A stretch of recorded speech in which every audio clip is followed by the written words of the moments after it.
At night on May 10th, Russians once again attacked Ukraine using 10 UAVs of the Iranian type. With the efforts and means of Ukrainians' air defense, all the attacking UAVs were destroyed.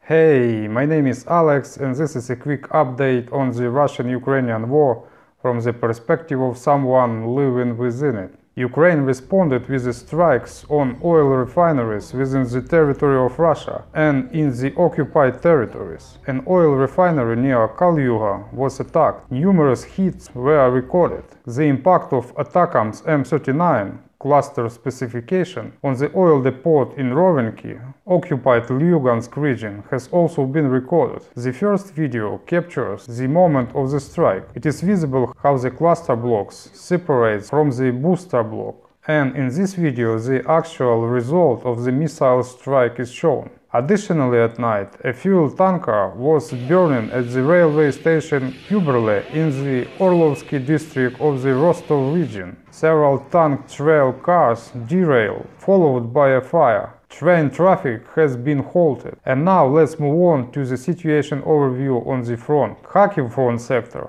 In the early hours of May 10th, the Russian army resumed active operations on the Kharkiv directions. The main areas of the attack are Ogirtseve, Pletenivka and Borisivka Krasne Strilecha. On video frames, as claimed, a footage of nighttime shelling of the Kharkiv region from Russian territory just before the offensive.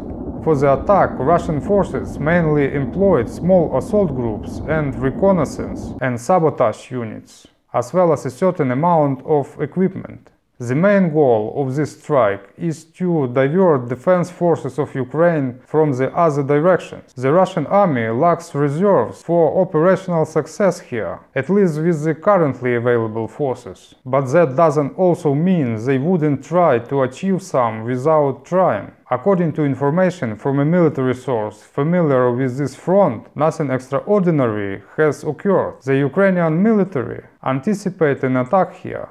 During the assault, Ukraine forces tactically withdrew from border villages where maintaining defense positions was impractical due to complicated logistics or unfavorable terrains, relocating to more advantageous positions. This strategic maneuver minimized losses for the Ukrainian armed forces. Simultaneously, the losses for the Russians in this area are significant, as evidenced by numerous photos and videos. Here is a public map of fortified areas in the Kharkiv direction. Here I marked the places where clashes occur. The solid yellow line is the border. The orange line indicates Russian fortified positions. It is notable that the main defense lines has been established beyond Volchansk. Thus, the movement on the map is mainly a voluntary withdrawal to prepared and more advantageous positions. At the moment, the enemy continues attacks towards the villages of Glubokoye, Morokhovets, Olenikove, Lyukyansi, and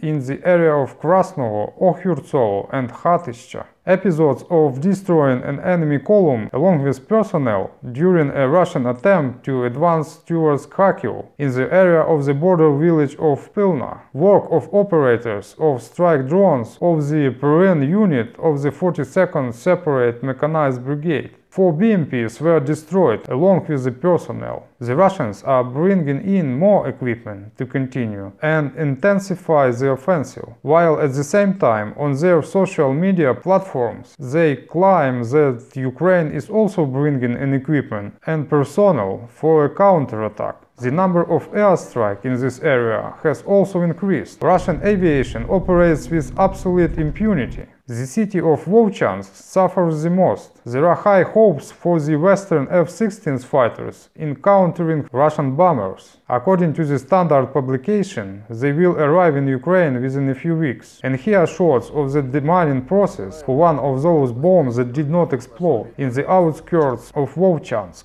And this is a video from the perspective of Russian soldiers storming the outskirts of the city. Once again, we see a significant amount of destroyed Russian equipment. Additionally, at least 2 bridges have been reported destroyed in this area. Here are shots of the dam destruction in the area of Stary Soltov.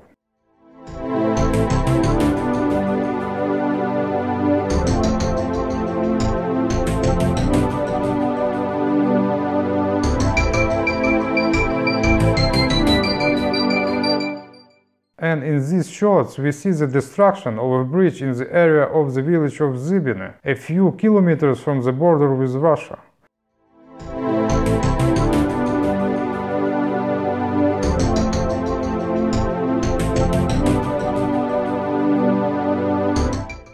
The situation remains complex and dynamic. Kupiansk front sector. There is a moderate level of skirmishes recorded. The Russian armored forces have taken a small tree line near Sinkivka. No other changes have been recorded. On the footage, the Comanche unit from the 40th Separate Artillery Brigade is seen destroying Russian army equipment and personnel in this direction.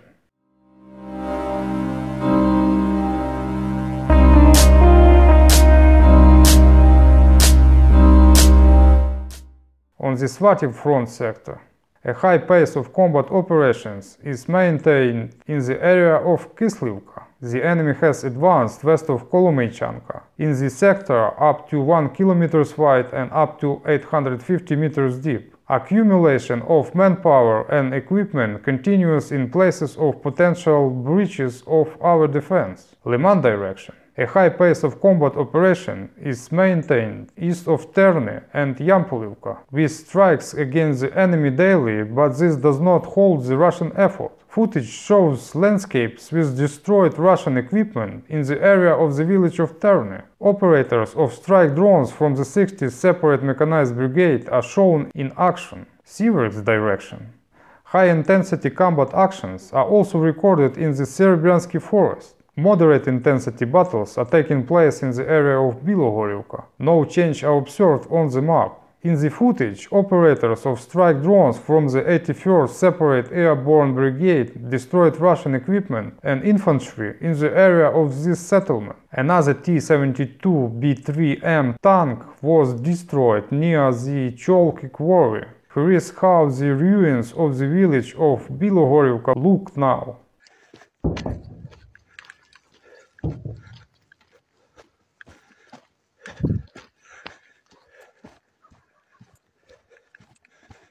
Chasiv Yar sector. The enemy aims to displace the defense forces from Ivanivsk. Battles are ongoing. The Russians are attempting to advance into Chasiv Yar, but without success. Additionally, it is expected that mechanized units, which have been redeployed to the Bakhmut area during the nights, will be introduced to the battle. There were also battles near Klishchiyevka. The situation is being clarified. On this front, the Russians have significantly increased drone activity, making movement nearly impossible. Despite their efforts, they have failed to infiltrate our position, which are being held relatively well. Footage shows the destruction of Russian equipment and positions in this direction. Operators of strike drones from the Kurt and Company unit of the 28th Separate Mechanized Brigade are at work. Avdiivka direction. Ukrainian armed forces repelled attack east of Novoalexandrivka. Near Novoalexandrivka, the enemy encounters stiff resistance from the defense forces and is trying to shift its focus of attacks towards Zeline Pole.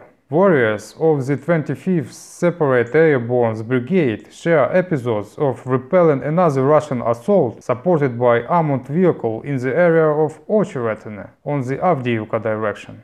According to the commander of the ground forces of the armed forces of Ukraine, the Russian artillery superiority reached 20-1 during the battles for Ocheretine, which is one of the reasons for the Russians' advancement here. Although the situation with artillery shells has not yet improved everywhere, messages increasingly come from Ukrainian frontline positions stating, "We have full order with shells." Footage shows episodes of repelling another Russian assault, supported by armored vehicles in the area of the settlement of Solovyovo. 3 tanks BMP-3 and MTLB of the Russians were destroyed in just one day. Joint work of operators of the strike drones company, Insignus Vindicta unit and artillerymen of the 47th Separate Mechanized Brigade. Near Novopokrovka, Ukrainian JGAS successfully repelled the enemy from certain positions. Footage shows how operators of the Phantom strike drones of the 25th Separate Airborne Brigade destroyed a Russian MTLB. in the area of the village of Tolinki.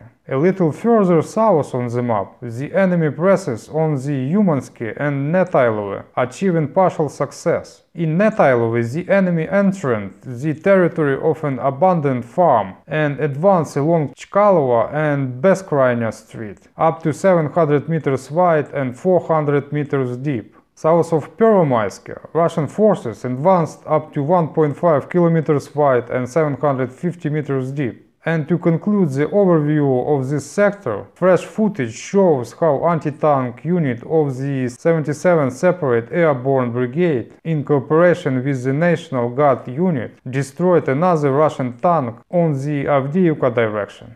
Kharkiv direction.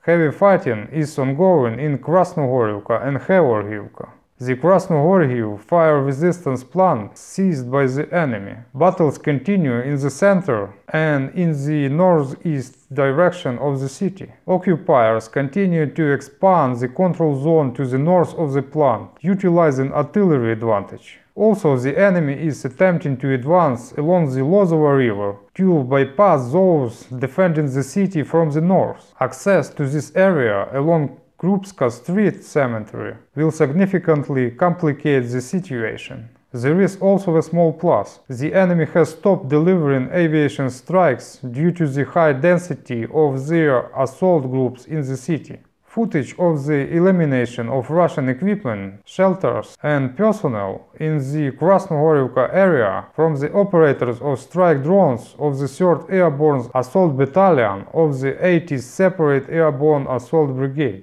Kharkiv. Concurrently with the advancement in Krasnohorivka, the enemy is shifting its flank south of the city. For this purpose, it has intensified its activity in the direction of Georgievka-Maximilianivka. At the same time, it has reduced its activity in the direction of Paraskovivka-Konstantinivka. It is building up forces and means for further action in the area. In the video, the work of the octocopter Baba Yaga, operated by the 3rd Airborne Assault Battalion of the 8th Separate Airborne Assault Brigade, destroys Russian equipment, personnel and positions in this direction. To understand the consequences of such strikes, here is a video showing the aftermath of bombing a dugout using an octocopter. The footage is captured by a soldier of the Russian army. Direction of Veliko Novoselivka. High intensity of combat continues in the area of Staromikhailivka and Urozhainy. The enemy persists in attempt to improve its tactical positions. No change observed. On the footage, FPV drone operators of the Bulova subdivision of the 3rd Mechanized Battalion of the Separate Presidential Brigade destroy Russian tanks, halting breakthrough attempts in this direction. Additionally, fighters from the 20th Separate Presidential Brigade demonstrated footage of repelling another assault to the south of Urozhainy. Robotyne sector. Fighting continues in Robotyne. The situation continues to resemble the Bermuda Triangle, where nothing is clear to anyone.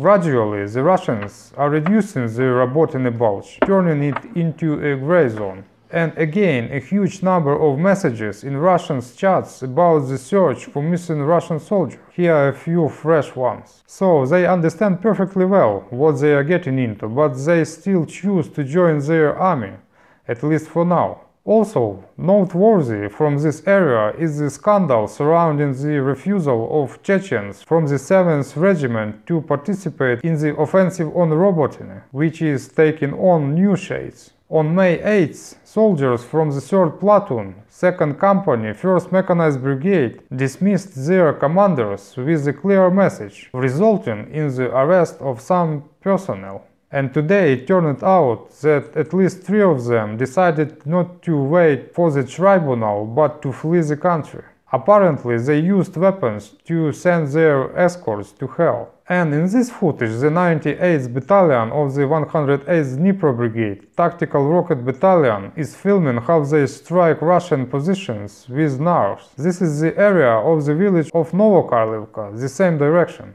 Meanwhile, the Russians destroyed mock-ups of the Patriot SAM launcher and the radar station nearby.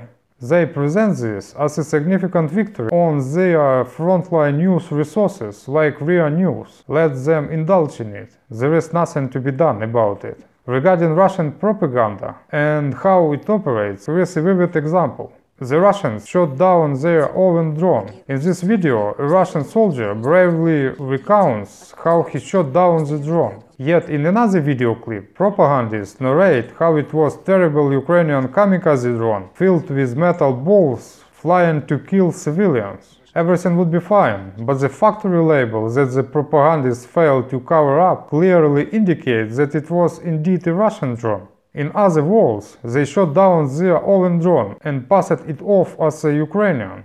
But ordinary Russian people will buy into it anyway. And that wraps up today's video. If you found this information helpful or somehow insightful, don't forget to like, share and subscribe. And I hope to see you in the next video. Bye bye!